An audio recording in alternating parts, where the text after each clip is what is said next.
The wooden pew creaked beneath me as I shifted uncomfortably, my brother Nathan's voice booming through the church's perfect acoustics. The congregation sat in awkward silence as he delivered what should have been a touching speech about his newborn son's baptism but had somehow morphed into a thinly veiled critique of my life choices. Before we jump back in, tell us where you're tuning in from, and if this story touches you, make sure you're subscribed, because tomorrow, I've saved something extra special for you. Family means showing up consistently, Nathan declared, his eyes finding mine across the sea of uncomfortable faces. It means prioritizing what matters, not chasing dreams that never materialize while neglecting the people who've always supported you. The pointed criticism landed like a physical blow. Every person in that church knew he was talking about me, Marcus Reid, the younger brother who'd left their tight-knit religious community to pursue a music career in Nashville. I felt the familiar sting of judgment creep up my neck as whispers rippled through the congregation. But what Nathan didn't know, what none of them knew, was that in exactly 7 minutes, Pastor Wilson would stand up and deliver news that would change everything. Because the man who had spent years calling my music noise and my ambitions selfish distractions had no idea I was the anonymous benefactor who had just saved their beloved church from foreclosure. Sometimes the sweetest vindication comes with a side of divine timing and a check with a lot of zeros. 6 months earlier, I sat alone in my Nashville apartment, surrounded by scattered sheet music, half-empty coffee cups, and the crushing weight of another rejected demo. Outside, the neon signs of Music Row glowed mockingly through my window, a constant reminder of the career I'd sacrificed everything to pursue. At 32, I'd spent nearly a decade chasing a dream that seemed determined to stay just beyond my reach. The rejection email glared from my laptop screen. While your compositions show technical proficiency, we're looking for something with more commercial appeal. Thank you for your submission. Translation: your music isn't mainstream enough to make us money. I closed my laptop with more force than necessary, rubbing my temples to ease the tension headache forming. My phone buzzed with a notification, a text from my mother. Nathan and Sarah's baby was born this morning. 8 pounds 6 ounces. They're naming him Jacob. Baptism scheduled for June 12th. Please try to attend this time. This time stung, a reminder of all the family events I'd missed while pursuing my music career. My brother Nathan's wedding anniversary celebration. My niece Emma's dance recital. Dad's retirement party. Each absence had added another brick to the wall growing between me and my family back in Oak Ridge, Tennessee. I stared at the date, June 12th, just over 5 months away. I could make that work, assuming I could afford the trip by then. My financial situation had become increasingly precarious as my savings dwindled and income from piano lessons and occasional session work barely covered my rent. I had left Oak Ridge 8 years ago against my family's wishes. Nathan, 5 years my senior and already established in our father's successful construction company, had been particularly vocal about his disapproval. You're throwing away a guaranteed future for a 1 in a million shot, he'd argued as I packed my car. Dad's offering you a management position, benefits, stability. And you're choosing to struggle for what? So you can play in empty bars and live in a shoebox? I remembered my response, confident, perhaps naively so. I'd rather fail at something I love than succeed at something that makes me miserable. Nathan had shaken his head, his expression a mixture of disappointment and resignation. Just don't come running back when reality hits, Marcus. We won't always be here to bail you out. That had been our last real conversation. Since then, our interactions had been limited to tense small talk during the few family gatherings I'd managed to attend, and increasingly judgmental inquiries about when I planned to get serious about my life. I set my phone down without responding to my mother's text. The truth was, I wasn't sure I could face another family event where my choices were the unspoken elephant in the room. Nathan had built the perfect life according to our family standards. He had taken over Dad's construction company, married his high school sweetheart Sarah, bought a beautiful home in our hometown, and was now continuing the family legacy, with children being raised in the same church where generations of Reids had worshipped.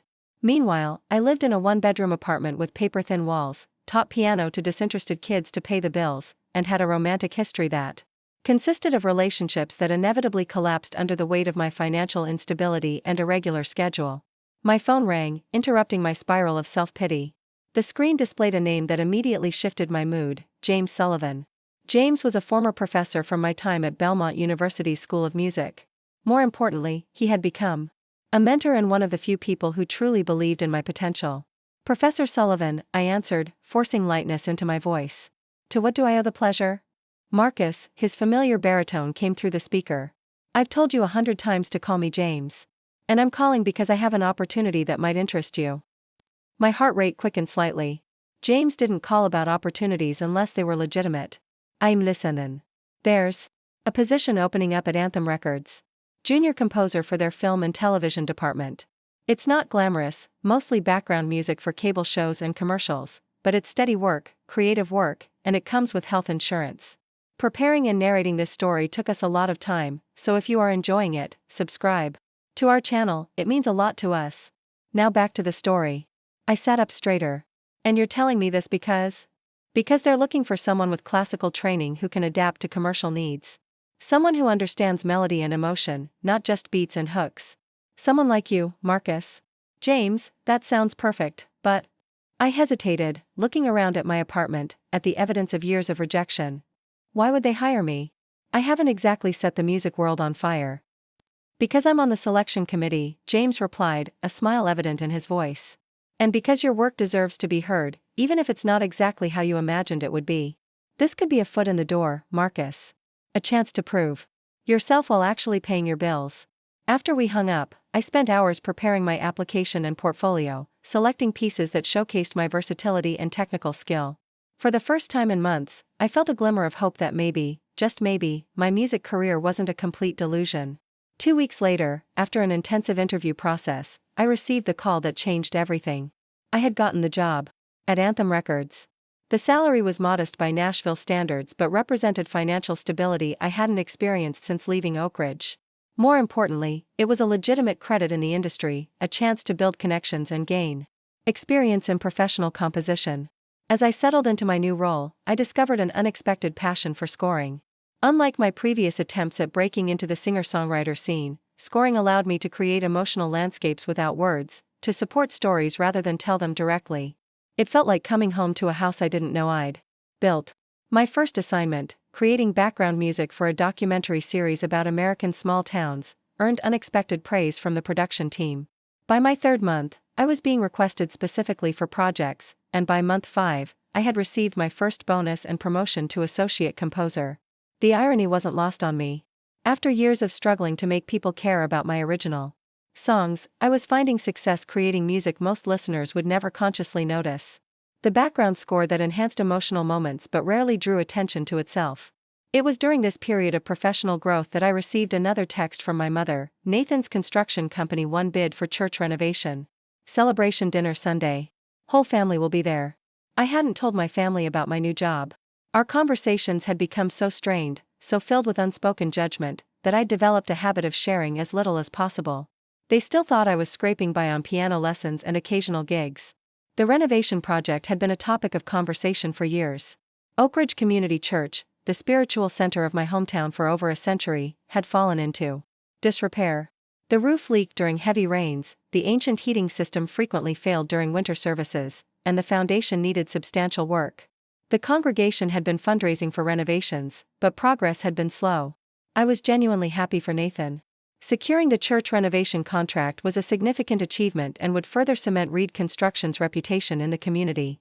But the thought of sitting through another family dinner where Nathan's success was celebrated while my choices were quietly pitted made my stomach twist. I texted back, "Sorry, can't make it. Deadline for a project. Congratulate Nathan for me." My mother's response was immediate and predictable, "We never see you anymore, Marcus. Family should come first." The guilt was familiar but so was the frustration. My family had never understood that my absence wasn't about prioritizing music over them, it was about avoiding the constant reminder that I was the family disappointment. That night, I couldn't sleep.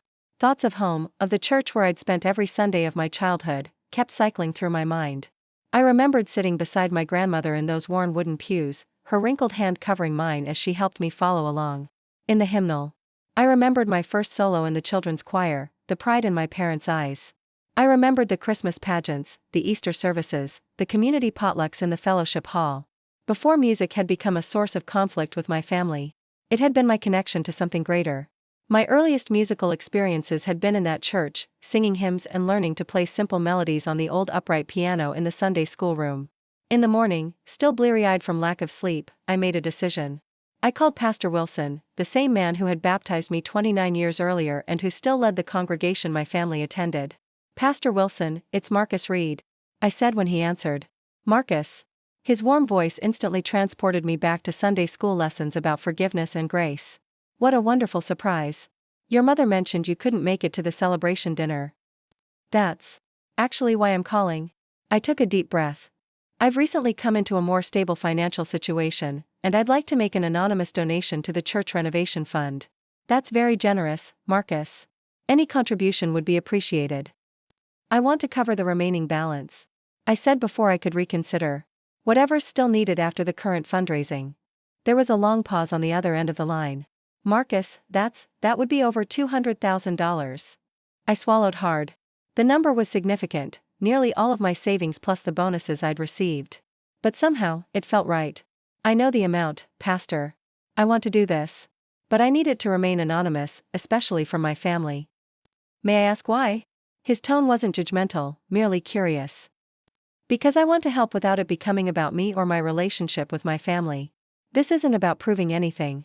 It's about giving back to a place that gave me my first connection to music. Pastor Wilson agreed to maintain my anonymity, and we arranged for the transfer of funds. The donation would allow the church to complete not just the essential structural repairs but also the wish list items that had seemed out of reach: a new organ, updated sound system, and renovations to the children's ministry areas. As I hung up the phone, I felt a strange mix of emotions. Pride in being able to make a meaningful contribution. Nostalgia for the community I'd left behind. And yes, a small, perhaps petty part of me felt satisfaction knowing I had achieved enough success to make such a gesture, despite everyone's predictions of failure. In the weeks that followed, I threw myself into my work at Anthem Records. A new project, scoring a limited series for a major streaming platform, demanded all my attention and creativity. The executive producer had specifically requested me. After hearing my work on the documentary series, and the pressure to deliver was intense but exhilarating. My mother's texts about the upcoming baptism became more frequent as June approached. "Nathan is hoping you'll be there," she wrote, though I doubted those were actually my brother's words. It would mean a lot to the whole family. After much internal debate, I confirmed that I would attend. The series scoring would be complete by then, and I had accumulated enough vacation days to make the trip back to Oak Ridge. Besides, meeting my new nephew felt important, a connection to family continuity despite the strained relationships. What I didn't tell my mother was that the week before the baptism, I would be attending the Regional Television Awards where the documentary series I had scored was nominated for Outstanding Musical Composition. It wasn't a Grammy or an Emmy, but it was industry recognition, validation that my career choice hadn't been completely misguided. The series won. I stood on stage with the production team, accepted a small crystal trophy, and heard my name listed among the credits. The moment was surreal. After years of rejection and self-doubt, here was tangible evidence that my music had value, that it contributed to storytelling in a meaningful way. I tucked the award into my suitcase when I packed for Oak Ridge, not sure if I would share news of it with my family. Part of me wanted to show them concrete proof of my success, to challenge their assumptions about my career. But another part feared that even this achievement would be dismissed or diminished compared to Nathan's more conventional accomplishments. Driving into Oak Ridge felt like slipping back in time. The town had changed little in the 8 years since I'd left, the same main street lined with family-owned businesses, the same park where I'd practiced guitar on summer evenings, the same church steeple visible from nearly everywhere in town.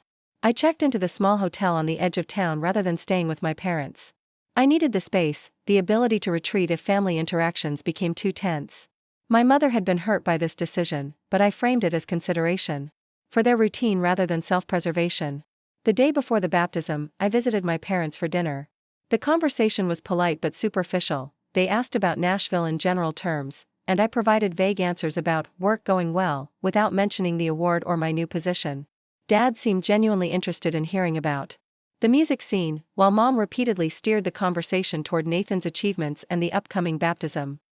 "Nathan's done such a wonderful job with the church renovations," she said as she served dessert. "Everyone's been so impressed with how he's managed to preserve the historical elements while making necessary updates." "That's great," I replied neutrally. "I'm looking forward to seeing it tomorrow." "He's really established himself as a leader in the community," Dad added. The church project has opened doors to several other major contracts. Reid construction is set to have its best year ever. I nodded, swallowing the familiar feeling of being measured against my brother and found wanting. I'm happy for him. He's worked hard. "You know," Mom said carefully, "Nathan mentioned they're expanding the business. They'll be needing someone to manage the office operations soon. Someone good with numbers and organization." She gave me a meaningful look. "You always were detail-oriented, even as a child." The implication was clear: it wasn't too late to come home, to rejoin the family business, to admit that my musical ambitions had been misguided. I felt a flare of frustration but tamped it down. I appreciate the thought, Mom, but my career in Nashville is actually going really well right now. My father raised an eyebrow. Teaching piano lessons is a career now? I opened my mouth to correct him, to finally share the truth about my job at Anthem Records, the award, the recognition I'd received. But something held me back, perhaps the certainty that no achievement in music would ever seem as valid to them as Nathan's conventional success. It pays the bills, I said instead, forcing a smile. And I enjoy it. The rest of the evening passed in similar fashion: subtle suggestions about moving back to Oak Ridge, commentary on the stability of construction versus the uncertainty of music, stories about Nathan's growing family and business achievements. By the time I returned to my hotel room, I was emotionally exhausted and questioning my decision to attend the baptism at all. But as I lay awake that night, I thought about my nephew Jacob, an innocent baby who deserved to have his uncle present for an important family milestone. Whatever issues existed between Nathan and me shouldn't affect my relationship with his children. So I resolved to attend the baptism, to be gracious and supportive, and to focus on welcoming Jacob into the family rather than dwelling on old wounds. The renovated church looked magnificent. Sunlight streamed through the restored stained glass windows, casting colorful patterns across the new oak pews. The roof no longer showed water stains, the walls gleamed with fresh paint, and the once creaky floorboards had been carefully restored to their original beauty. Nathan's company had done impressive work, honoring the building's history while ensuring its future. Family members and close friends greeted me with varying degrees of warmth. As I entered the sanctuary, elderly aunts expressed surprise at how city-like I looked. Cousins asked generic questions about Nashville without real interest in the answers. My mother hovered nearby, clearly anxious about potential conflicts, while my father engaged in animated conversation with Nathan about upcoming construction projects. Nathan himself acknowledged my presence with a curt nod before returning to his role as proud father, accepting congratulations and showing off baby Jacob to admiring church members. His wife Sarah was more welcoming, genuinely thanking me for making the trip and insisting I hold my nephew before the service began. Jacob was perfect: tiny fingers, bright eyes, and the distinctive Reid chin that had been passed down through generations. Holding him, I felt an unexpected surge of emotion. A connection to family continuity despite the fractures and tensions. This little person represented hope, potential, a future not yet shaped by expectations or disappointments. He has your musical ears, Sarah said softly, surprising me. Nathan doesn't want to hear it, but when I sing to him, he stops crying immediately. Just like you used to do, according to your mom. I smiled, grateful for this small acknowledgement of the traits we might share beyond the surface-level Reid family resemblance. Maybe he'll be the next Mozart.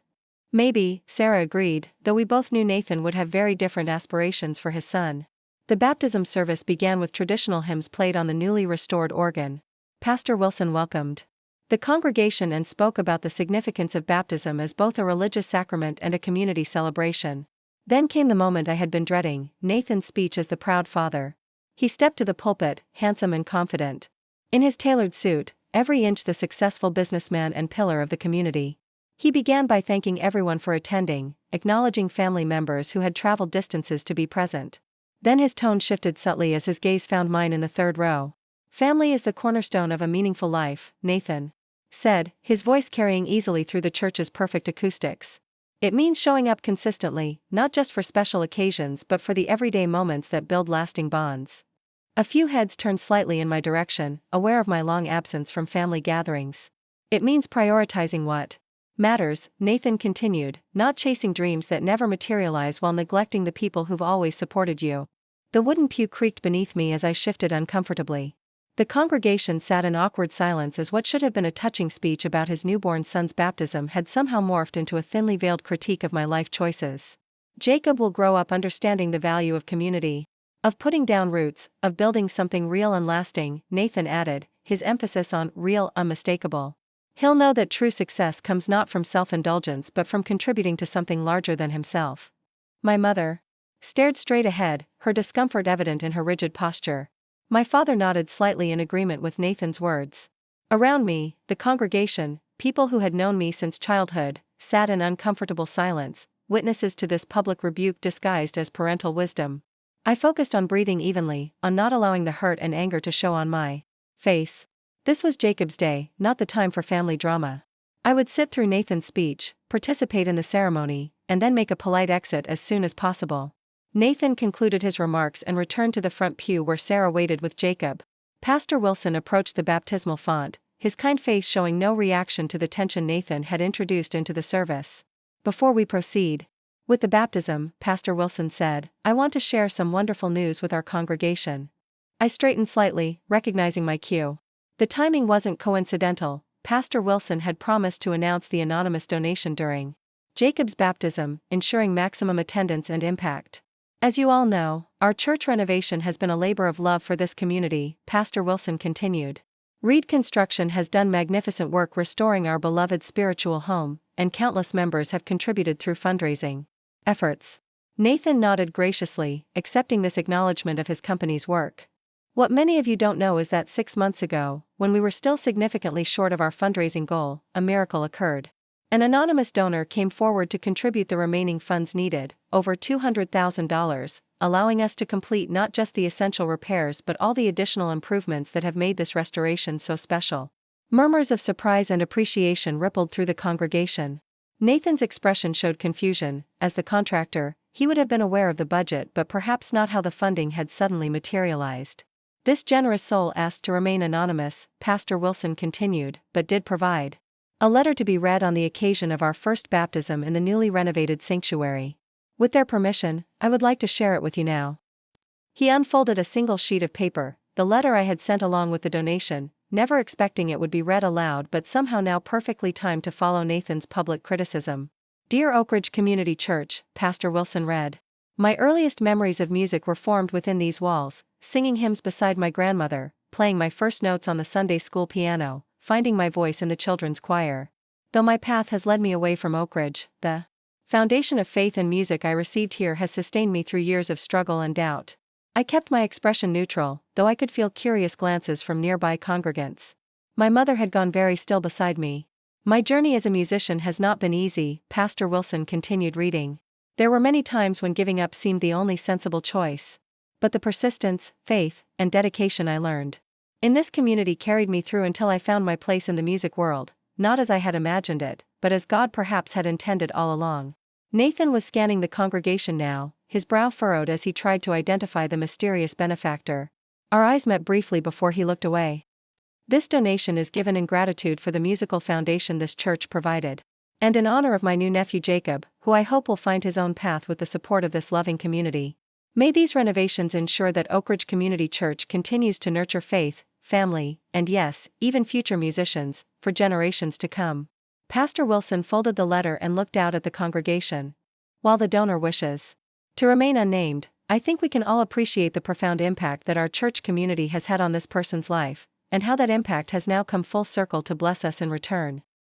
The congregation burst into applause, spontaneous and genuine appreciation for the mysterious gift that had made their beautiful restoration possible. In that moment of collective gratitude, I felt a strange sense of peace. My contribution had never been about recognition or proving my worth. It had been about honoring the place that gave me my first connection to music, regardless of how my family viewed my career choices.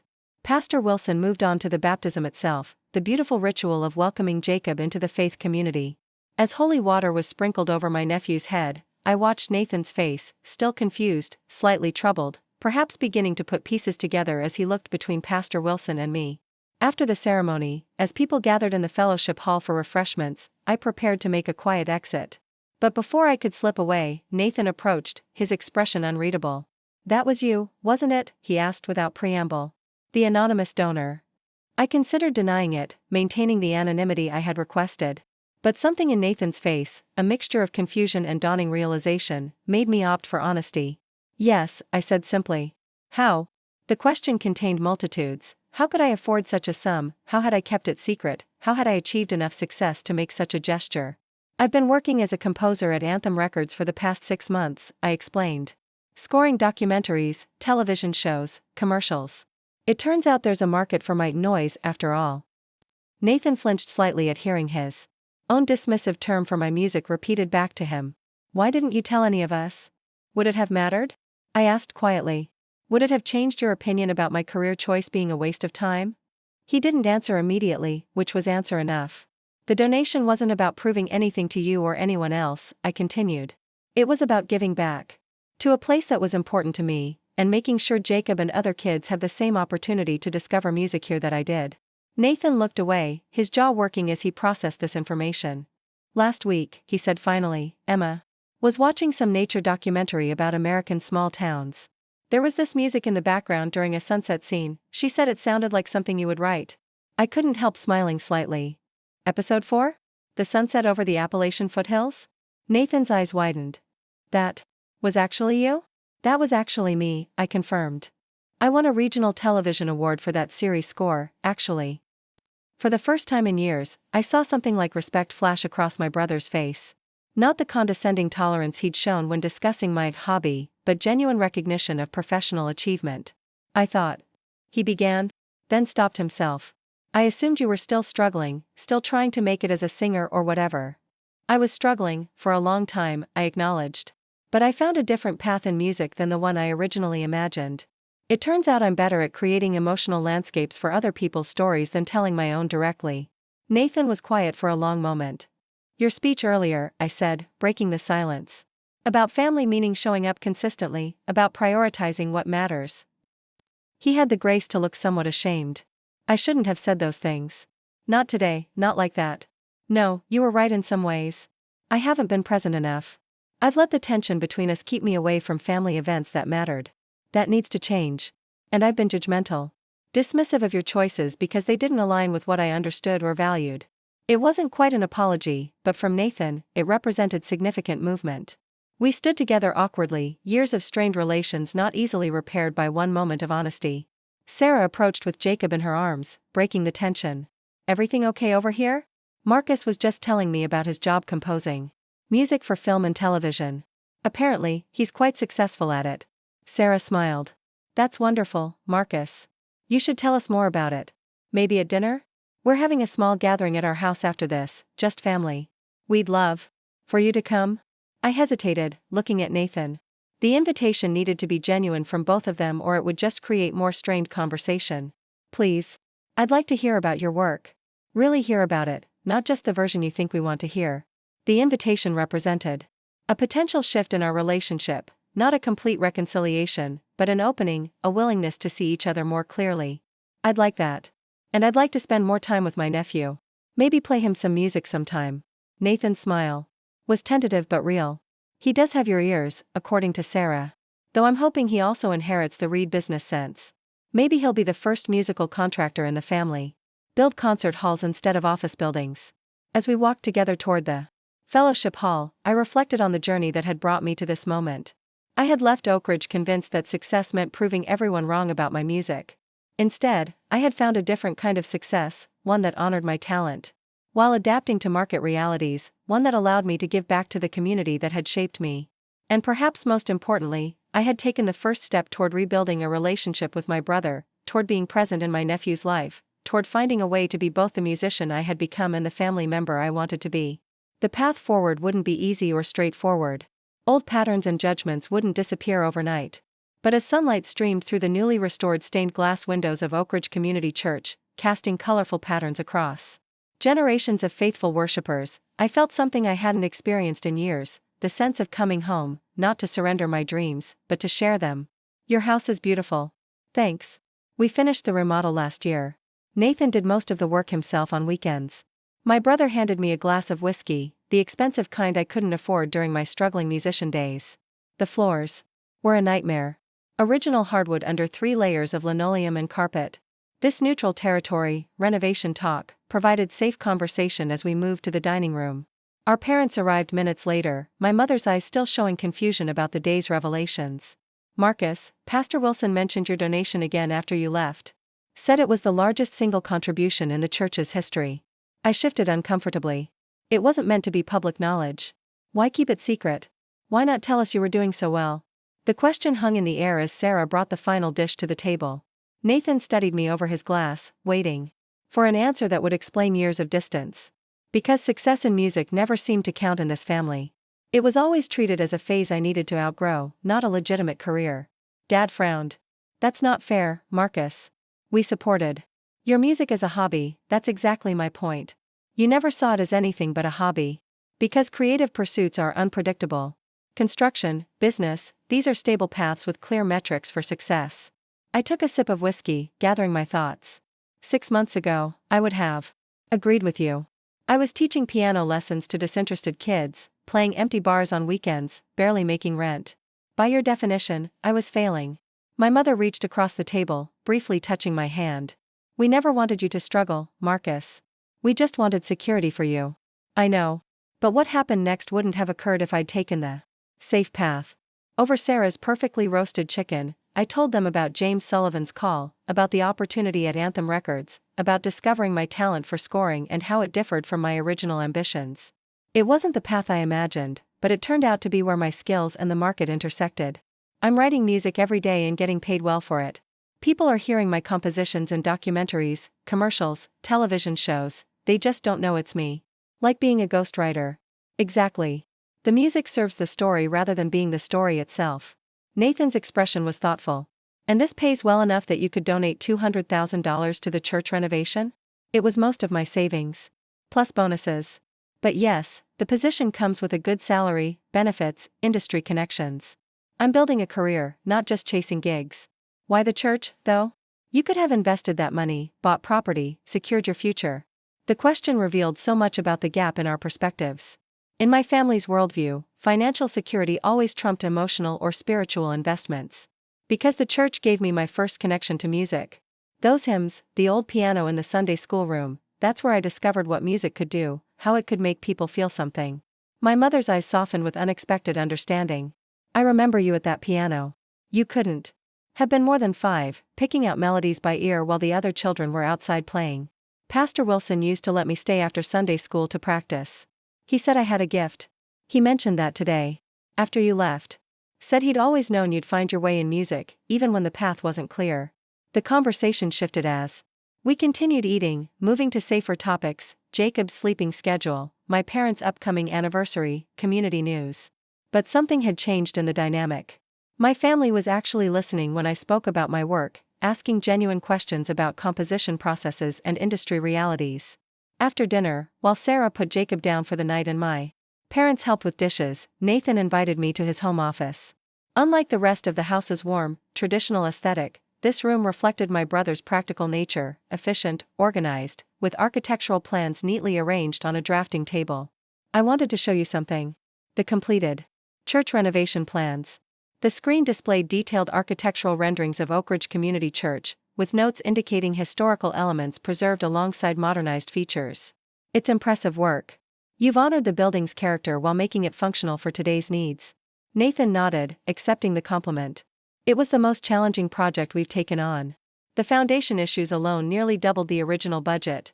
Which is why my donation was needed. Yes. Without that contribution, we would have had to compromise significantly on the restoration quality or delay completion indefinitely. The acknowledgement that my contribution had been crucial to his professional success created an interesting shift in our power dynamic. For perhaps the first time in our adult relationship, Nathan was recognizing my ability to impact outcomes that mattered to him. There's something else I should show you. The music room. Music room? The church had never had a dedicated music space beyond the choir loft. The rendering showed a converted Sunday school classroom with acoustic paneling, built-in storage for instruments, and a small performance area. A plaque beside the door read Reid Music Room. Part of your donation went to creating this. Pastor Wilson insisted on it. Said the church needed a proper space to nurture musical talent in the next generation. I stared at the screen, unexpected emotion tightening my throat. I didn't know about this. It was supposed to be a surprise. The dedication is next month. Nathan hesitated before adding, Pastor Wilson hoped you'd consider coming back to play at the opening. The invitation represented a significant acknowledgement of my musical identity from the community I'd left behind. I'd like that, I said quietly. Nathan closed the computer and turned to face me directly. I need to apologize for what I said. At the baptism. It was inappropriate and unfair. The straightforward admission surprised me. Nathan had never been one to acknowledge mistakes easily. What changed? I asked. Between this morning and now? He considered the question carefully. Partly learning about your success, I suppose. But mostly realizing that I've been measuring your choices against my values, not yours. And? I prompted when he fell silent. And that was wrong, he admitted. Your path is different from mine, but that doesn't make it less valid. Coming from Nathan, this represented a seismic shift in perspective. I decided to meet his honesty with my own. I've been resentful, I acknowledged, of how easily everything seemed to come to you: Dad's approval, business success, the perfect family. I used that resentment as justification for staying away, for not sharing my life with any of you. Nothing came easily, Nathan corrected me, surprising me again. Dad was harder on me than you ever realized. Every achievement came with higher expectations, every success with pressure to do more, be more. This revelation offered a new lens through which to view our family dynamics. While I had seen myself as the disappointment, Nathan had been carrying the weight of impossible standards. I thought you had it all figured out, I said. I thought you were brave, he countered, choosing passion over security. I was too scared to ever consider another path. We sat with these admissions, years of misunderstandings beginning to unravel between us. The conversation wasn't a complete reconciliation. Too much history existed for instant resolution, but it created an opening, a possibility for a different kind of relationship moving forward. When I left Nathan's house that night, something fundamental had shifted. My family had begun to see me not as the wayward son who had abandoned responsibility, but as someone who had struggled, persevered, and found success on his own terms. And I had begun to see them not as judgmental obstacles to my dreams, but as people with their own struggles and perspectives. The following morning, before returning to Nashville, I visited Oak Ridge Community Church again. Pastor Wilson was in his office, reviewing Sunday's sermon notes. "Marcus," he greeted me warmly. "I hoped I might see you before you left town." "I wanted to thank you," I said, taking a seat across from his desk, "for how you handled everything yesterday." He smiled. "The timing worked out rather perfectly, didn't it? Though I suspect divine intervention rather than coincidence." "I also wanted to ask about the music room," I added. "Nathan showed me the plans last night." "Ah, yes." Pastor Wilson's eyes brightened. "A fitting use for part of your generous donation, I thought. This church gave you your musical foundation. Now you're ensuring other young people have that same opportunity." Nathan mentioned a dedication ceremony next month? June 28th, he confirmed. "We've invited the children's choir to perform, along with several other church musicians. But what we really hope," he looked at me meaningfully, "is that you might consider playing something. A homecoming of sorts." The idea both appealed and intimidated. Playing in Nashville was one thing, performing for strangers who had no preconceptions about me or my background. Playing in Oak Ridge meant facing my past, embracing my origins rather than running from them. "I'd be honored," I said, surprising myself with how much I meant it. Pastor Wilson smiled. "Music has always been God's way of reaching you, Marcus. Even when you thought you were running away from this community, you were carrying its gift with you." His perspective made me reconsider my journey. Perhaps leaving Oak Ridge hadn't been an act of rebellion but a necessary step in understanding the value of what I'd received here. "I've been thinking about coming back more regularly," I said. "Not to move back, but to reconnect. Maybe teach some piano lessons in the new music room on occasional weekends." "The children would benefit greatly from your professional expertise," Pastor Wilson agreed. "And perhaps you might find value in the connection as well." As I drove back to Nashville that afternoon, the rolling Tennessee landscape seemed to embody the journey I'd been on: hills and valleys, unexpected turns, moments of clarity amid confusion. I had left Oak Ridge convinced that success meant proving everyone wrong about my music. Instead, I had found a different kind of success, one that honored my talent while adapting to market realities, one that allowed me to give back to the community that had shaped me. The weeks following my return to Nashville brought new developments in both my professional and personal life. The streaming series I had scored received additional award nominations, leading to meetings with higher-profile directors interested in my work. Anthem Records promoted me to senior composer with increased creative control and the opportunity to build my own team.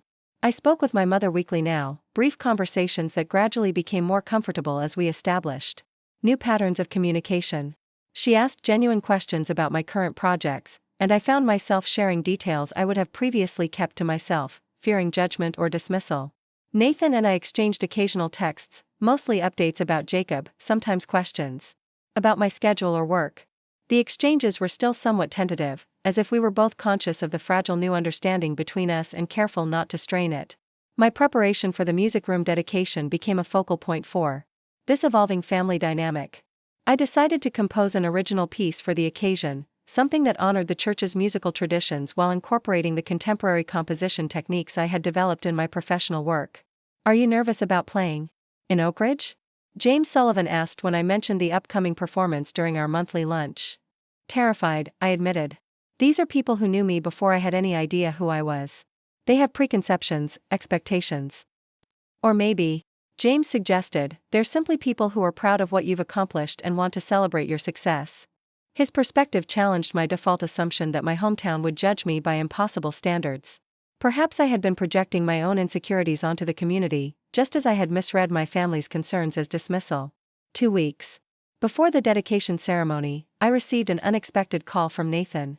"I need your professional opinion," he said after our usual exchange of pleasantries. The request itself represented a significant evolution in our relationship, Nathan acknowledging my expertise in an area he had previously dismissed. "About what?" I asked, intrigued. "Reid Construction has been approached about building a performing arts center at the county high school," he explained. "The project includes specialized requirements for acoustics, sound isolation, performance spaces. Areas outside my usual expertise." "And you thought of me," I realized, touched by the implicit respect this represented. "You understand both music and technical requirements," Nathan said matter-of-factly. "I thought you might consult on the project, help ensure we're addressing the needs of students and performers properly." The offer represented a creative way to bridge our separate professional worlds, to create value through collaboration rather than competition. "I'd be happy to help," I agreed. "I could review the plans when I'm in town for the dedication." "Actually," Nathan said, "I was thinking of something more formal. Reid Construction would hire Anthem Reid as an official consultant, with appropriate compensation for your expertise." The proposal wasn't just about brotherly reconciliation, it was professional recognition, an acknowledgement that my musical knowledge had tangible value in his world. "Anthem Reid?" I questioned, catching the significance of the name. "Just something I was playing with," Nathan replied, a hint of uncharacteristic uncertainty in his voice. "The idea of a division within Reid Construction that focuses on performance spaces, recording studios, venues. If the Performing Arts Center goes well, there might be similar projects in the future." The concept represented a surprising evolution in Nathan's thinking, seeing musical spaces as a legitimate business opportunity rather than a frivolous luxury. "I like it," I said. "And yes, I'd be interested in consulting." This conversation marked another step in our developing relationship, finding ways to respect each other's expertise and create something neither of us could accomplish alone. The day of the music room dedication arrived with perfect June weather, sunlight streaming through Oak Ridge Community Church's restored stained glass windows. The sanctuary was filled with familiar faces, church members who had known me since childhood, former teachers, neighbors, extended family. My parents sat in the front row, pride evident in their expressions despite their lingering adjustment to my unconventional career path. Pastor Wilson welcomed everyone warmly before explaining the purpose of the gathering. "Today we dedicate the Reid Music Room, a space where future generations will discover the joy and discipline of making music in service to God and community." He spoke about the church's musical traditions, about how sacred music created connections across generations and circumstances. Then he introduced the children's choir, who performed 2 hymns with the earnest concentration unique to young performers. "And now," Pastor Wilson said, "we are blessed to have with us a son of this church and community, whose musical journey began right here and has now taken him to professional success in Nashville. Marcus Reid will perform an original composition created especially for today's dedication." As I approached the piano, I noticed Nathan standing at the back of the sanctuary, holding Jacob. My brother gave me a slight nod, simple, understated, but conveying respect and support that would have been unimaginable months earlier. The piece I had composed intertwined elements of traditional hymns I had learned in this very church with contemporary harmonies and rhythmic patterns I had developed through my professional work. It honored both where I had come from and who I had become, creating a musical bridge between separate parts of my identity. As the final notes faded, there was a moment of silence before the congregation erupted in applause. The response wasn't just politeness, I could see genuine appreciation in their faces, recognition of how my musical gift had evolved while remaining connected to its roots. Afterward, during the reception in the fellowship hall, I was approached by a teenage girl clutching a worn music book. "Mr. Reid," she said hesitantly, "I'm Emma Taylor. I play piano for the youth worship service." I recognized the name. Nathan had mentioned that Sarah taught Emma's older sister in her kindergarten class. "Nice to meet you, Emma. I heard you play earlier with the children's choir. You have real talent." She blushed at the compliment. "Pastor Wilson said you might be teaching some master classes in the new music room. I was wondering, do you think I could attend? I want to study music in college, but my parents are worried about career prospects. Her situation was so familiar that I had to smile. I'd be happy to have you in the classes. And perhaps I could talk with your parents about what a music career actually looks like today, the challenges but also the opportunities. Would you? Relief flooded her expression. They respect business people, people who've made something of themselves. If they heard from someone successful. I understand completely, I assured her, thinking of my own family's journey toward accepting my path. Sometimes parents need to see examples of what's possible before they can support dreams that seem risky. Throughout the reception, I was struck by how many conversations echoed this theme: young people with creative aspirations, parents concerned about practical realities, community members negotiating the tension between tradition and innovation. The dynamics that had shaped my own journey weren't unique to my family but reflected broader questions about value, success, and meaningful work. Nathan approached as the gathering was winding down, Jacob sleeping peacefully against his shoulder. Your piece was impressive, he said. Technical but also moving. Coming from my practically minded brother, this represented significant acknowledgement of music's emotional impact. Thank you. That means a lot. I've been thinking about what you said last month, Nathan continued, about finding where your skills and the market intersect. It's a more sophisticated approach than I gave you credit for. It took me years to figure out, I admitted. I was so focused on becoming a performer that I couldn't see other valuable ways to use my musical abilities.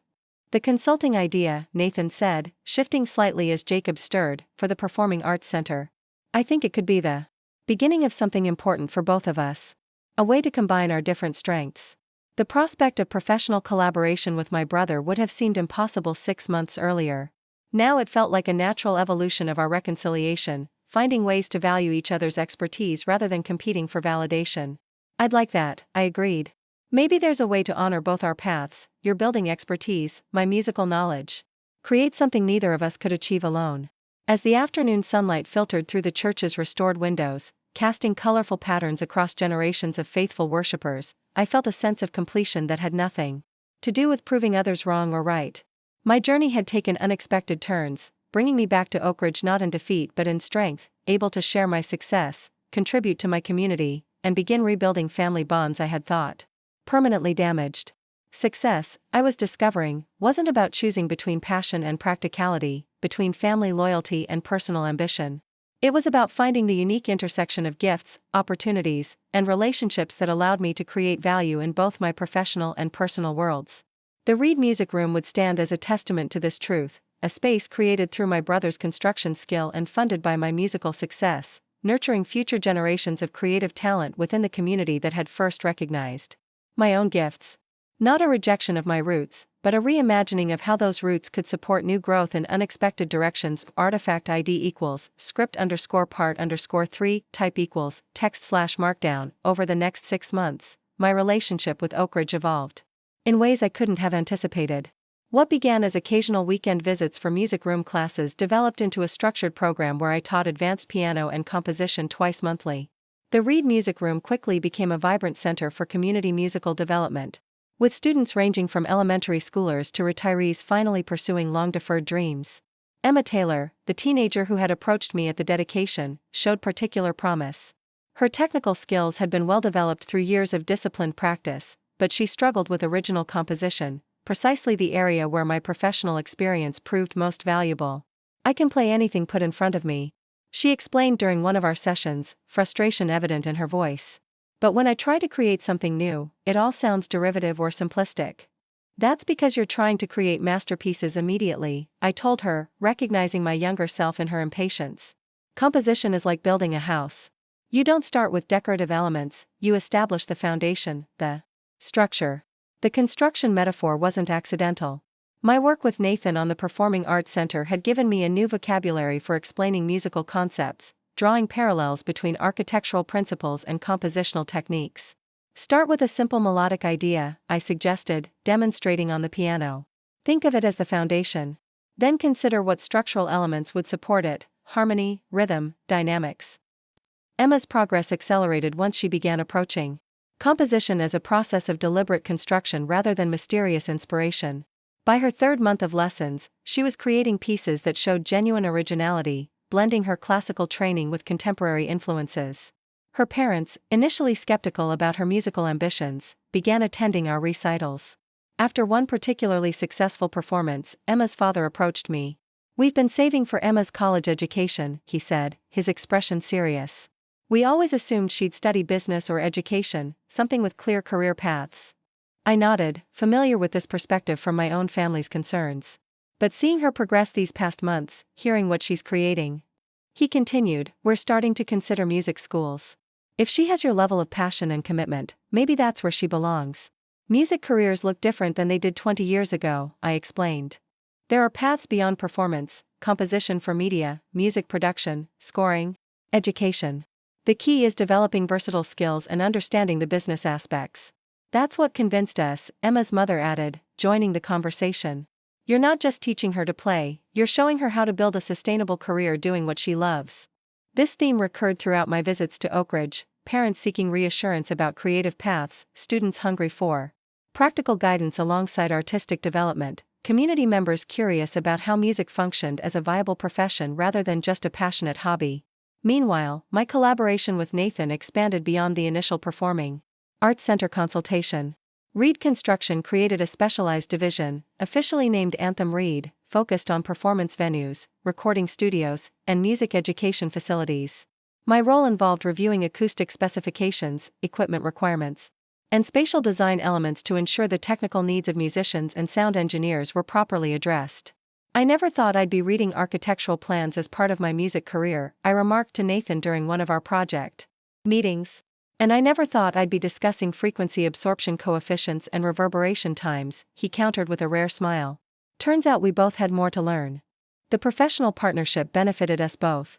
Nathan's company accessed a specialized market segment where they faced limited competition, while I developed consulting expertise that complemented my composition work at Anthem Records. More importantly, our collaboration created a foundation for rebuilding our personal relationship, giving us structured opportunities to interact around shared goals rather than family tensions. Sarah observed this evolution with evident satisfaction. "You two have found a way to be brothers again," she commented during a family dinner 6 months after Jacob's baptism. "Business partners," Nathan corrected her, though without his former defensiveness. "Family business partners," I suggested, acknowledging both aspects of our developing relationship. That dinner represented another milestone in our family's healing process. For the first time since I'd left Oak Ridge, conversation flowed naturally. Between professional updates, family news, and community developments without underlying currents of judgment or resentment. My parents, who had gradually adjusted to my unconventional career path, now asked informed questions about my current projects and industry trends. Dad, whose previous interest had been limited to financial metrics, now inquired about creative processes and technical challenges. "This documentary series you're scoring about American innovation," he asked during dessert, "how do you approach something with such diverse subject matter?" "I'm creating thematic variations," I explained, pleasantly surprised by his genuine curiosity. "Core melodic ideas that evolve depending on the historical period and innovation being featured. The Industrial Revolution segments use mechanical rhythms and brass elements, while digital age innovations incorporate electronic textures." Dad nodded thoughtfully. "So the music itself tells part of the story, not just accompanies the visuals." "Exactly. The score should enhance the narrative, not just decorate it." This exchange would have been unimaginable a year earlier, when any discussion of my music had been filtered through concerns about practical viability rather than creative substance. After dinner, as Nathan showed me recent photos of the performing arts center construction, my mother pulled me aside. "I owe you an apology, Marcus," she said quietly. "For what?" "For not recognizing the seriousness of your commitment to music," she replied. "I always thought you were running away from responsibility, but you were actually running toward it, just a different kind than we understood." Her acknowledgement touched me deeply. "I wasn't always responsible," I admitted. "There were years when I was chasing dreams without a practical plan." "You weren't wrong to be concerned." "Perhaps," she conceded. "But we should have trusted your determination more. You always did have remarkable focus when something mattered to you." This conversation represented another step in our family's journey toward mutual understanding, recognizing that responsibility could take different forms and that passion could coexist with practicality rather than opposing it. As autumn progressed, my dual life between Nashville and Oak Ridge developed a comfortable rhythm. Weekdays focused on composition work at Anthem Records, where my reputation continued growing through award-winning projects and industry recognition. Alternating weekends involved teaching at the Reid Music Room and consulting on Anthem Reid construction projects, gradually rebuilding connections to my hometown community. The Performing Arts Center project entered its final construction phase, with completion scheduled for early spring. Nathan had incorporated several of my design recommendations, including specialized rehearsal spaces, adjustable acoustics in the main performance hall, and professional-grade recording capabilities in the control room. The school board is impressed with the technical specifications, he told me during a site visit in November. They're already talking about hosting regional competitions and summer intensives once the facility is operational. That could create opportunities for students like Emma, I noted. Exposure to higher-level performance, master classes with visiting musicians. Speaking of opportunities, Nathan said, his expression shifting to something more tentative, I've been thinking about the opening gala for the center.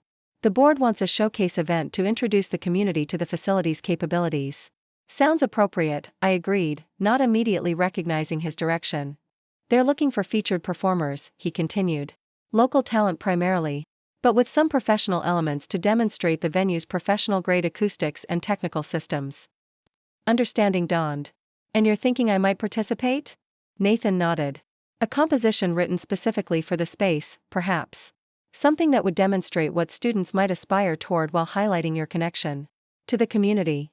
The invitation represented another layer of reconciliation, Nathan publicly acknowledging my professional accomplishments and creating space for my musical identity within the community context he valued. I'd be honored, I said sincerely. And I might have some colleagues from Nashville who would participate as well. Session musicians, perhaps a vocalist I've worked with on recent projects. That would be perfect, Nathan agreed, visibly relieved by my positive response. A collaboration between local and professional musicians, bridging the gap between Oak Ridge and Nashville. As we walked through the partially completed performance hall, discussing acoustic treatments and lighting considerations, I realized how profoundly our relationship had evolved. We had moved from competing for validation to creating opportunities that highlighted each other's strengths. You know, I said as we prepared to leave the construction site, a year ago I wouldn't have imagined us working together like this. Neither would I, Nathan admitted. I was too convinced that my way was the only viable path. And I was too determined to prove everyone wrong about my choices. Nathan considered this. Maybe we were both right and wrong. Your music career is viable, but not in the way you originally imagined. And my business approach works, but was too limited without the creative perspective you've brought to these projects. This mutual acknowledgement of partial correctness represented significant growth for both of us, moving beyond the binary thinking that had characterized our earlier relationship toward a more nuanced understanding of success and fulfillment. The Performing Arts Center Commission became my creative focus over the winter months, alongside ongoing film and television projects. I wanted to create something that honored my hometown roots while showcasing the contemporary composition techniques I had developed through my professional work. The piece evolved into a suite for piano, string quartet, and percussion, structured around themes of departure and return, tradition and innovation. I incorporated melodic elements from hymns I had learned at Oak Ridge Community Church, transformed through modern harmonies and rhythmic patterns. James Sullivan, my former professor and mentor, reviewed the composition during its development. This is some of your most personal work, he observed. There's a maturity here, an integration of disparate elements into a cohesive whole. It feels like I'm finally bringing my separate worlds together, I admitted. Nashville and Oak Ridge, professional and personal, past and present. That's the mark of artistic maturity, James noted. Not rejecting your origins or being limited by them, but incorporating them into something new that could only come from your unique journey.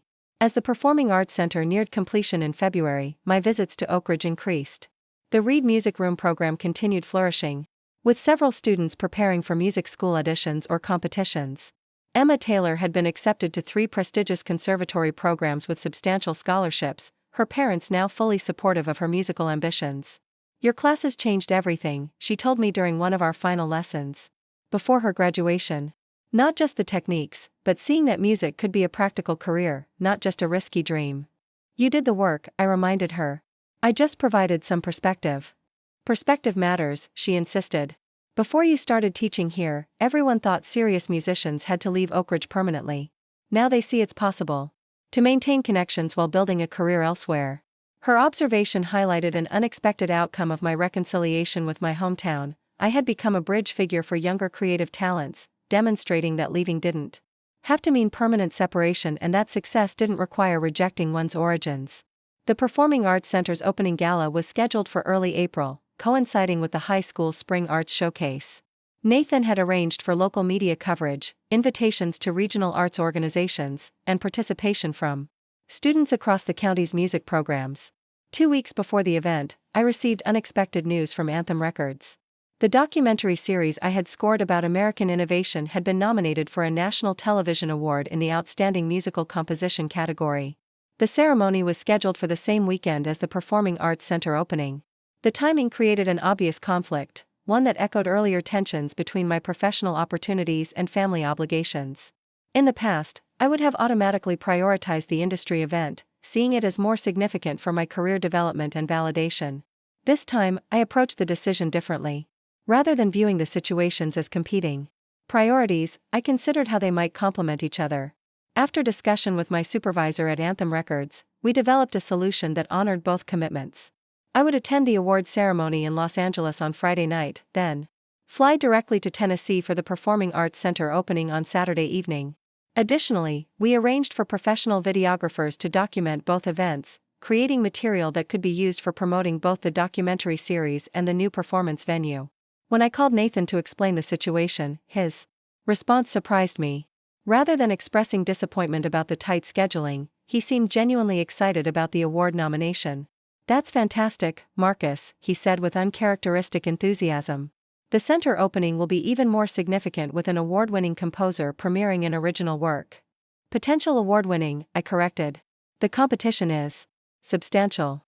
Either way, it's external validation of what we already know. You're doing exceptional work that deserves recognition." His perspective represented another evolution in our relationship. Rather than seeing my professional commitments as competing with family obligations, Nathan now recognized how my success in Nashville enhanced what I could contribute to Oak Ridge. The week before the dual events was intensely busy. Final rehearsals with the musicians who would perform my suite at the center opening. Preparation for the awards ceremony, including coordination with the documentary's production team. Last-minute consultations about technical aspects of the performance venue. The award ceremony in Los Angeles was a surreal experience, walking the red carpet, sitting among established composers and musicians, hearing my name announced among the nominees. When the documentary series won for Outstanding Musical Composition, I found myself at the podium, accepting a crystal trophy and thanking the production team, my colleagues at Anthem Records, and my family for their support. In my brief acceptance speech, I included words that would have been unimaginable a year earlier. I want to thank my hometown of Oak Ridge, Tennessee, where my musical journey began, and my brother Nathan, whose recent collaboration has helped me integrate separate aspects of my creative identity. The acknowledgement felt important, recognizing publicly that my success hadn't occurred in isolation but was connected to both my origins and my ongoing evolution. After the ceremony, I boarded a red-eye flight to Tennessee, the award carefully packed in my carry-on luggage. Landing in Knoxville early Saturday morning, I drove directly to the Performing Arts Center for final sound checks and rehearsals with the musicians I had selected for the premiere, 2 Nashville session players, a vocalist I had worked with on commercial projects, and 2 talented Oak Ridge High School students, including Emma Taylor. Nathan met me at the venue, immediately noticing my tired eyes but triumphant expression. "Congratulations," he said, gesturing toward my luggage where the award was packed. "I saw the announcement online this morning." "Thanks," I replied, surprised by how much his recognition meant to me. "It still doesn't feel quite real." "It's real," he assured me. "And well-deserved, from what I've heard of your work on that series." This simple exchange represented yet another milestone in our evolving relationship, my brother genuinely celebrating my professional achievement without qualifications or comparisons to more conventional success metrics. The Performance Center looked magnificent, its modern design harmonizing with traditional elements that reflected Oak Ridge's architectural heritage. The main hall featured exceptional acoustics, professional lighting systems, and flexible seating arrangements that could accommodate various performance types from orchestral concerts to theatrical productions. "You've created something special here," I told Nathan as we toured the completed facility. "This will transform arts education in the county." "We created it," he corrected me. "Your input shaped key elements of the design. This is an anthem. Reid project in the truest sense." The opening gala that evening exceeded everyone's expectations. Community members filled the performance hall, alongside representatives from regional arts organizations, local government officials, and media, covering the event. My parents sat in the front row, their proud expressions no longer containing the reservations that had characterized their previous reactions to my musical career. The program began with performances by student ensembles, showcasing the venue's acoustic qualities and technical capabilities. Then came the premiere of my commission piece, Foundations and Horizons, Suite for Oak Ridge, performed by the combined professional and student musicians we had assembled. As the final notes resonated through the hall, I felt a profound sense of completion, not an ending, but a resolution of tensions that had shaped my journey. The music incorporated elements of where I had begun and what I had become, creating something that couldn't have existed without both aspects of my identity. The standing ovation that followed represented not just appreciation for the performance but recognition of what the moment symbolized, a hometown celebrating the success of someone who had left to pursue dreams elsewhere but had found ways to return and contribute to the community that shaped him. During the reception afterwards, I circulated among familiar faces, former teachers, neighbors, church members, extended family, many of whom were seeing my professional accomplishments in context for the first time. The award from the previous night sat on display beside information about the documentary series, tangible evidence of how my impractical passion had developed into a sustainable career. Emma Taylor's parents approached me, their daughter between them beaming with excitement after her performance in the premiere. "We want to thank you," her father said, extending his hand. "Not just for including Emma in tonight's performance, but for showing all of us, what's possible." "She did the work," I replied, echoing what I had told Emma during our lessons. "I just provided some perspective." "Perspective matters," he insisted, unknowingly repeating his daughter's earlier words. "Especially in a small town where creative careers can seem unrealistic. You've become a bridge between worlds that seemed incompatible." His observation crystallized something I had been gradually recognizing throughout my reconciliation with Oak Ridge, that success wasn't about choosing between worlds but finding ways to connect them, creating value through integration rather than separation. Nathan joined us, now comfortable in situations that combined business networking with artistic appreciation.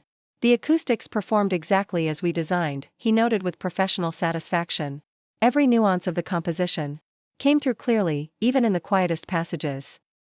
"The musical equivalent of seeing fine details in architectural elements," I suggested, continuing our practice of translating between our professional languages. As the evening concluded, my parents, Nathan and Sarah, and I gathered for a family photo beneath the Performing Arts Center's dedication plaque, which acknowledged the Reid brothers' complimentary contributions to the project. Jacob, now a toddler fascinated by the world around him, reached for the crystal award I held, attracted by its gleaming facets. "Careful," Nathan cautioned, gently redirecting his son's attention. "That's Uncle Marcus's award for his music." The simple sentence contained multitudes: acknowledgement of my professional identity, recognition of legitimate accomplishment, natural inclusion of family relationship. All elements that had seemed irreconcilable during the years of estrangement. Later that night, as we shared a quiet celebration at Nathan and Sarah's home, my brother raised his glass in a toast. "To successful collaborations," he said, "professional and personal.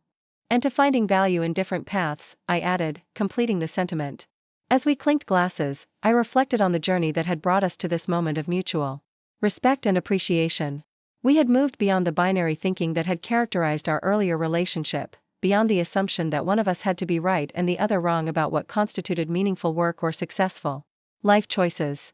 Success, I was discovering, wasn't about vindication or proving others wrong. It was about creating authentic value through the unique combination of talents, experiences, and relationships that constituted my particular journey. Not despite my origins but partly because of them, transformed through the challenges and growth that had shaped my professional development. The Performing Arts Center would stand as a testament to this truth, a space created through the integration of different perspectives and skills, enabling future generations to discover their own creative paths without feeling forced to choose between connection to community and pursuit of broader horizons. As I prepared to return to Nashville the following day, I felt none of the relief that had characterized my departures from Oak Ridge in earlier years. Instead, I experienced a sense of continuity, recognition that my life now encompassed multiple centers of gravity, multiple sources of meaning and purpose, held in productive tension rather than destructive conflict. The path forward wasn't about choosing between passion and practicality, between family loyalty and personal ambition, between hometown roots and professional opportunities. It was about finding the unique integration that allowed all these elements to coexist, sometimes in harmony and sometimes in creative tension, but always in service to authentic self-expression and meaningful contribution. Emma Taylor had returned. From her first year at Juilliard, where she'd already distinguished herself as a promising composer.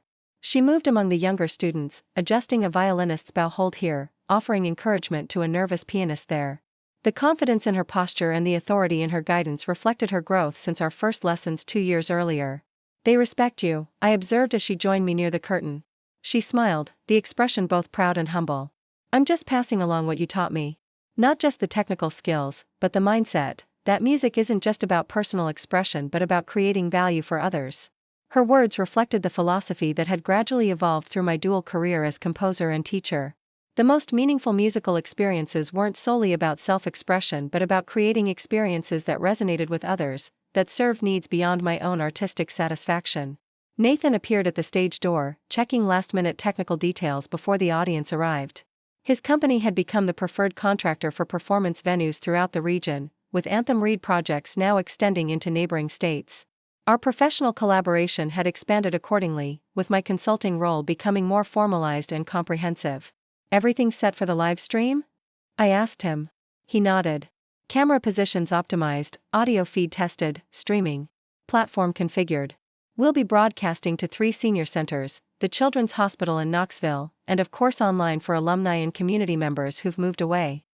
This technical extension of the performance represented another integration of our complementary perspectives. Nathan's practical focus on reaching audiences who couldn't physically attend combined with my emphasis on ensuring quality musical experiences for all listeners regardless of circumstances.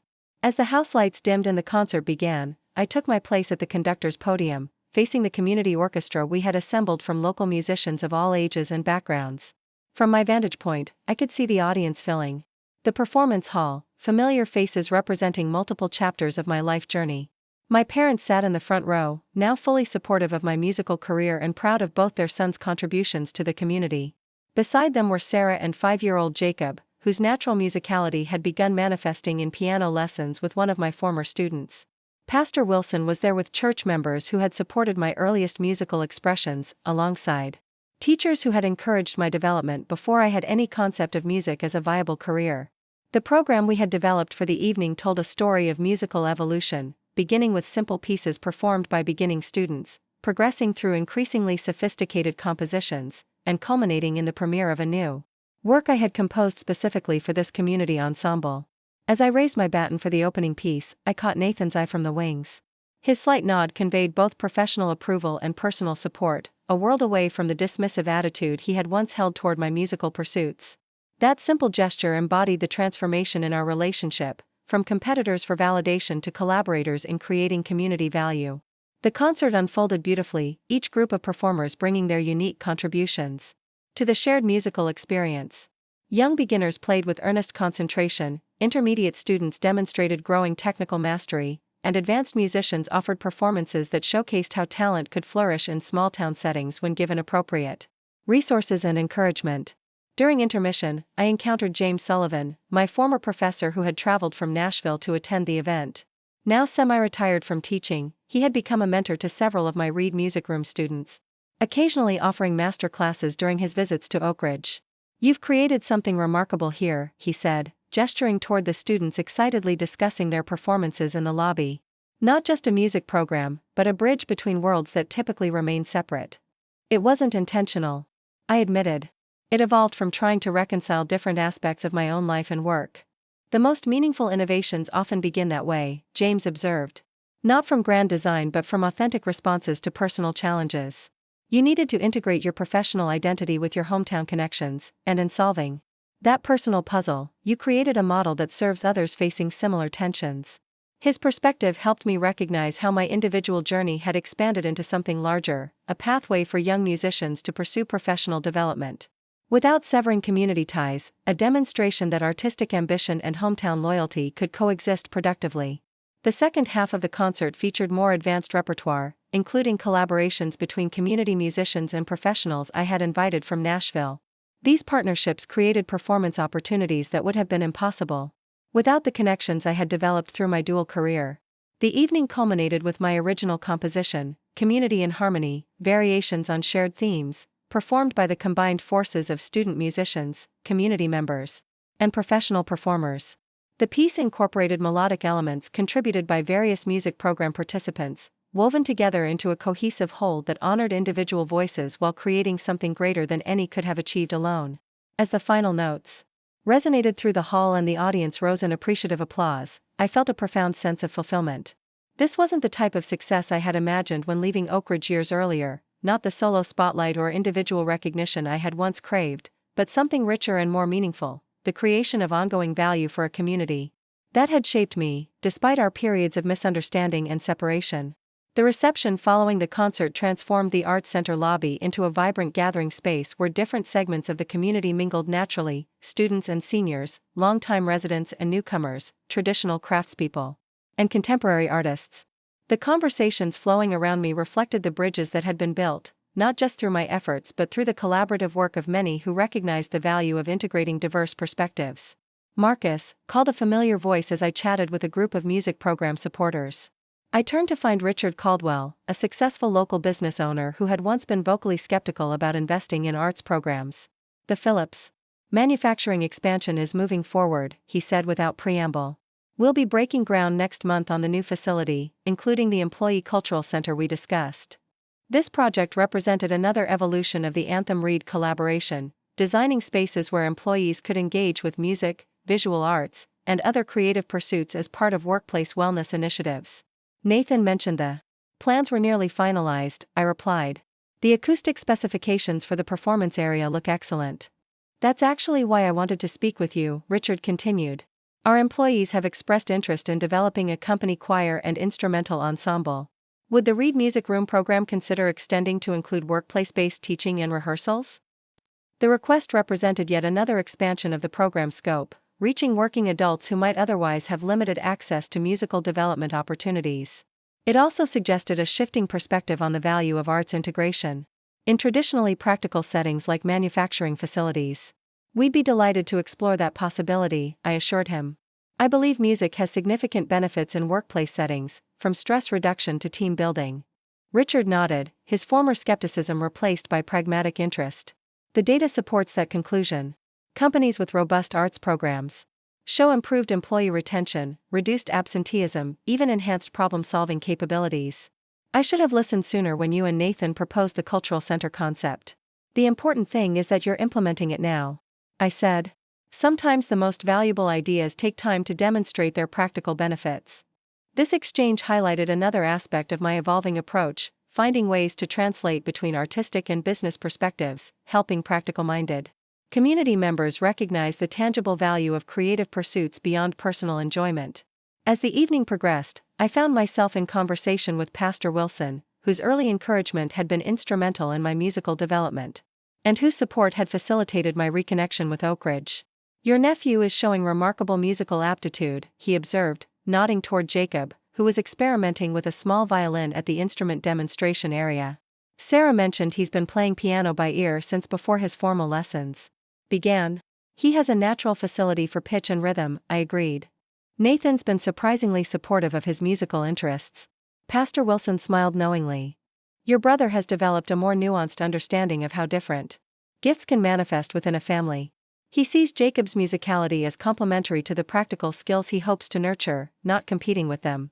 This observation captured something essential about the transformation in my family's dynamics. We had moved from viewing different aptitudes as hierarchical, practical skills valued above artistic ones, toward recognizing how diverse talents could strengthen the family system as a whole. Nathan mentioned that Reid Construction is considering a dedicated division for arts-related projects, Pastor Wilson continued. The Performing Arts Center has led to similar commissions throughout the region. Anthem Reid has exceeded our initial projections, I confirmed. What began as a single consulting project has evolved into a significant business segment with specialized expertise in performance venues, music education facilities, and cultural centers. A perfect integration of your complementary strengths, Pastor Wilson observed.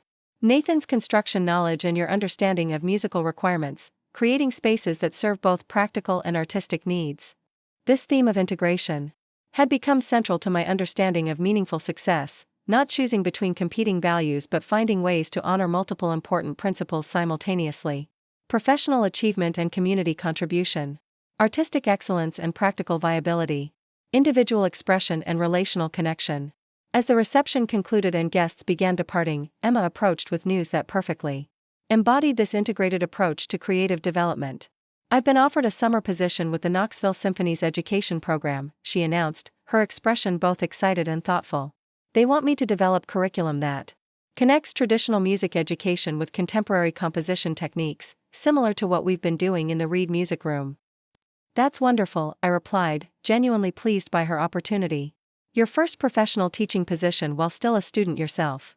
"The thing is," she continued, "they're open to me conducting the program remotely for part of the summer, which would allow me to continue teaching here in Oak Ridge while developing the Knoxville curriculum." Her approach reflected precisely the balance I had been working to model, pursuing professional opportunities beyond Oak Ridge while maintaining meaningful connections to the community. Not choosing between advancement and roots, but finding ways to honor both simultaneously. "That sounds ideal," I encouraged her. "You'll bring fresh perspectives from Juilliard to both programs, while keeping your connection to the students here who look up to you." "That's what I was hoping you'd say," she admitted with a smile. "I've been watching how you balance Nashville and Oak Ridge, professional development and community contribution. It seems possible to build a meaningful career without sacrificing either." Her observation highlighted how my personal journey had become a visible model for younger musicians navigating similar tensions between ambition and connection, between pursuing opportunities beyond their hometown and maintaining roots in the community that shaped them. Later that evening, after the art center had emptied and only family remained, Nathan, Sarah, my parents, and I gathered in the green room for a private celebration. Jacob had fallen asleep on a couch in the corner, his small violin case beside him, a visual representation of how music had been integrated into family identity rather than positioned in opposition to practical pursuits. "To a successful evening," Dad proposed, raising his glass in a toast. His sincere pride in the night's musical achievements represented a profound evolution from his earlier skepticism about creative careers. "And to successful collaborations," Nathan added, echoing the toast he had offered 2 years earlier at the Arts Center opening. "Professional and personal." Mom studied me thoughtfully. "You seem different, Marcus. More settled somehow, though you're busier than ever between Nashville and Oak Ridge commitments." Her observation was perceptive. The frenetic quality that had characterized my early career, the desperate need to prove myself, to validate my choices through external recognition, had been replaced by a more centered approach to both work and relationships. "I'm not torn between competing priorities anymore," I explained. "I've stopped seeing my life as divided between separate worlds that can't coexist." "Integration rather than division," Sarah suggested, demonstrating her characteristic insight. "Finding connections between parts of your life that once seemed contradictory." "Exactly. My work in Nashville informs what I bring to Oak Ridge, and my Oak Ridge connections provide grounding and perspective that enhances my professional composition." Nathan nodded thoughtfully. "We were both too rigid before, me assuming traditional paths were the only valid ones, you needing to reject those paths completely to establish your identity. And now?" Mom prompted gently. "Now we recognize there are multiple ways to create meaning and value," I replied. "Sometimes through practical building, sometimes through musical expression, often through combinations of both." This conversation crystallized the transformation that had occurred since that tense baptism 2 years earlier. We had moved beyond the binary thinking that positioned passion against practicality, artistic pursuits against business success, individual fulfillment against family loyalty. Instead, we had discovered how these seemingly opposing values could coexist, even enhance each other when approached with flexibility and mutual respect. The following morning, before returning to Nashville, I visited Oak Ridge Community Church one final time. The Reid Music Room was empty, the instruments covered and sheet music organized neatly on shelves, a peaceful contrast to the vibrant activity it would host during weekend lessons and rehearsals. Pastor Wilson found me there, sitting at the piano where my musical journey had begun decades earlier. "Reflecting on the journey?" he asked, joining me on the bench. "Trying to make sense of how everything has unfolded," I admitted. "From leaving Oak Ridge convinced I needed to escape its limitations to finding ways to contribute to its growth while still pursuing my professional path." "That's the paradox of hometown relationships," Pastor Wilson observed. "We often need distance to recognize what they've given us, separation before meaningful reconnection becomes possible." His wisdom resonated with my experience. I left thinking success meant proving everyone wrong about my music. Instead, I discovered a different kind of success, finding ways my music could create value both professionally and communally. "The most meaningful success always transcends personal achievement," Pastor Wilson suggested. "It connects individual gifts with community needs, creating value that extends beyond self-validation.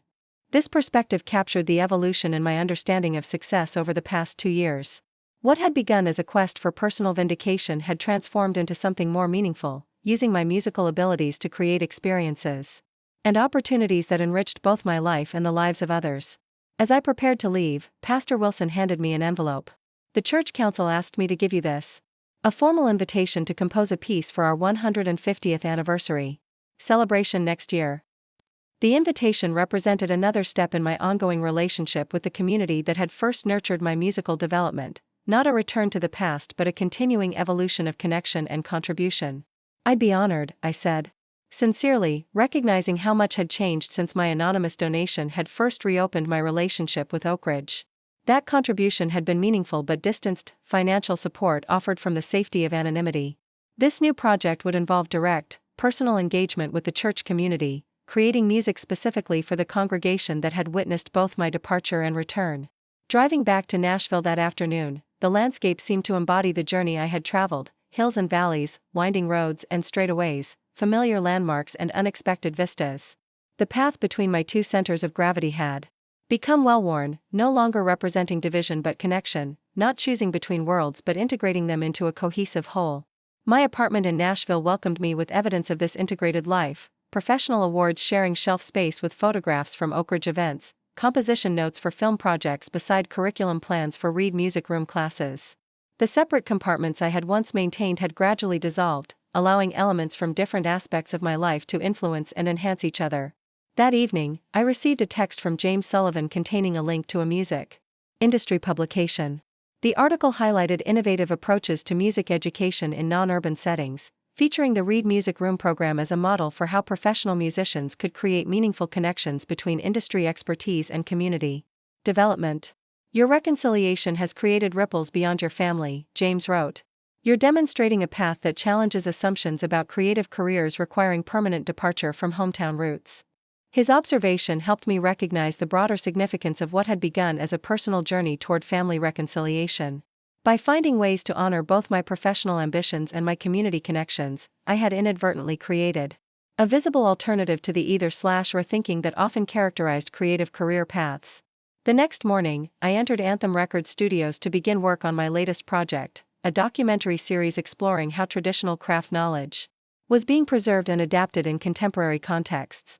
The subject matter resonated deeply with my own experience of finding new relevance in traditional foundations, of honoring origins while embracing evolution. My colleague Danielle, who was producing the series, greeted me with enthusiasm. "I heard about the community concert in Oak Ridge. Sounds like an extraordinary program you've developed there." "It's become one of the most rewarding aspects of my work," I acknowledged. "Though not what I expected when I first left Oak Ridge to pursue music professionally." "That's the interesting paradox, isn't it?" Danielle observed. "Your hometown connection has become a strength in your career rather than a limitation. The perspectives you bring from that community inform your composition in ways that make your work distinctive." Her comment highlighted another dimension of integration I had been discovering, that my ongoing relationship with Oak Ridge enhanced rather than detracted from my professional identity, providing grounding and perspective that many colleagues lacked in the sometimes untethered world of creative industries. As we began reviewing footage for the documentary, discussing how the score might enhance the stories of artisans maintaining traditional practices while adapting to contemporary markets, I recognized parallels to my own journey. These craftspeople had found ways to honor their heritage while evolving their work to create relevant value in changing contexts, precisely the balance I had been discovering between my Oak Ridge roots and Nashville career. That evening, I received a call from Nathan with news that perfectly embodied our evolving collaboration. "The Regional Arts Council approved our proposal," he announced without preamble. "Full funding for the satellite music education centers in rural communities surrounding Oak Ridge." This initiative represented our most ambitious joint project yet, extending the Reid Music Room model to underserved areas where students had limited access to music education or performance opportunities. The program would utilize the Performing Arts Center as a hub, with smaller satellite facilities in surrounding communities connected through digital technology and visiting instructors. "That's fantastic," I replied, genuinely excited by the project's potential impact. "When can we begin implementation?" "Construction on the first satellite location starts next month," Nathan explained. "We'll use the same design principles. We developed for the main center, scaled appropriately for each community's needs and resources. The conversation continued with practical details about construction timelines, equipment specifications, and staffing considerations, the kind of logistical planning that Nathan excelled at coordinating. My contribution would involve curriculum development, technology integration for remote teaching, and recruiting qualified instructors willing to work across multiple locations. As we discussed these complementary responsibilities, I reflected on how far we had traveled from the competitive dynamic that had characterized our relationship during Jacob's baptism. We had moved from positioning our different strengths as opposing values toward recognizing how they could combine to create something neither could accomplish alone. This wouldn't be possible without both of us, I acknowledged as our call concluded. Your practical implementation expertise and my musical program development. That's the strength of the Anthem Reid approach, Nathan agreed, using the name that had evolved from a tentative suggestion to a recognized brand in regional development. Integration rather than division. Building bridges between worlds that typically remain separate. These words captured the philosophy that had gradually emerged through our reconciliation and subsequent collaboration, that meaningful value often arose at the intersection of seemingly disparate perspectives, in the creative tension between tradition and innovation, practicality and passion, individual expression and community contribution. In the days that followed, I divided my attention between the documentary scoring project in Nashville and planning for the expanded music education initiative in Oak Ridge. Rather than experiencing this dual focus as conflicting priorities, I found that each aspect of my work informed and enhanced the other: professional composition techniques enriching educational approaches, community feedback providing authentic grounding for artistic decisions. The following weekend, returning to Oak Ridge for planning meetings about the satellite music centers, I visited my parents for dinner. The conversation flowed naturally between updates on various projects, family news, and community developments. Without the underlying tensions that had once made such gatherings exercises in careful navigation. I'm proud of you boys, Dad said unexpectedly as we finished dessert. Not just for your individual successes, but for how you found ways to work together despite your different approaches. Coming from my father, who had once viewed Nathan's practical business orientation as inherently more valuable than my creative pursuits, this balanced recognition represented profound growth in perspective. We needed time to recognize that different strengths can be complementary rather than competing, I suggested. And we needed to see that success looks different in different contexts, Nathan added, demonstrating his own evolution in thinking. What works in construction isn't necessarily what works in music, but both can create meaningful value. Mom smiled, clearly pleased by this evidence of mutual respect between her sons. I always knew you both had important contributions to make. I just couldn't imagine how they might eventually connect. Her comment reflected the journey our entire family had traveled, from positioning different talents and interests in hierarchical relationship toward recognizing how diverse gifts could combine to create something greater than any individual approach could achieve alone. As I prepared to leave that evening, Dad pulled me aside for a rare moment of direct emotional expression. Your music at the community concert last weekend, he said, his voice slightly rough with feeling, it told a story I could understand. About departure and return, about finding ways to honor where you're from while becoming who you need to be. His observation touched me deeply. My father, whose practical orientation had once made him skeptical about music's substantive value, had not only attended the concert but had engaged with its emotional and narrative content, had allowed himself to be moved by the very artistic expression he had once dismissed as impractical. That's exactly what I was trying to convey, I acknowledged. Finding balance between honoring roots and pursuing horizons. Dad nodded, momentarily wordless but communicating volumes through his hand on my shoulder: pride, respect, connection that transcended our different orientations toward work and success. Driving back to my hotel that night, passing landmarks that represented different chapters of my life journey, I reflected on the transformation that had occurred since that tense baptism 2 years earlier. What had begun as a moment of public shame followed by vindication had evolved into something far more meaningful, a reconciliation that extended beyond my immediate family to encompass my relationship with Oak Ridge itself. The pathway I had discovered, honoring both professional ambitions and community connections, finding ways to create value in multiple contexts simultaneously, had become not just my personal solution but a model that offered possibilities to others navigating similar tensions between departure and return, between individual fulfillment and relational commitment. Success, I was discovering, wasn't about proving others wrong or right about my choices. It wasn't about choosing between passion and practicality, between artistic fulfillment and family loyalty. It was about finding the unique integration that allowed these seemingly opposing values to coexist, even enhance each other when approached with openness and mutual respect. The Reid Music Room, the Performing Arts Center, the Expanding Education Initiative, these weren't just buildings or programs but physical manifestations of this philosophy, spaces where different perspectives could combine to create something greater than any individual approach could achieve alone. Not rejecting tradition or being limited by it, but incorporating it into something new that could only emerge through the creative tension between preservation and innovation. As I settled into sleep that night, I felt a deep sense of gratitude for the journey that had brought me to this place of integration rather than division. The path forward wasn't about choosing between worlds but continuing to build bridges between them, creating value that honored both my professional identity and my community connections, both individual expression and relational commitment. The most meaningful success, I was learning, transcended personal validation to create ongoing value for others, value that would continue resonating long after the applause faded, extending beyond individual achievement to encompass the harmonies created when diverse gifts combined in service to shared aspirations. Up next, you've got 2 more standout stories right on your screen. If this one hit the mark, you won't want to pass these up. Just click and check them out. And don't forget to subscribe and turn on the notification bell, so you don't miss any upload from us.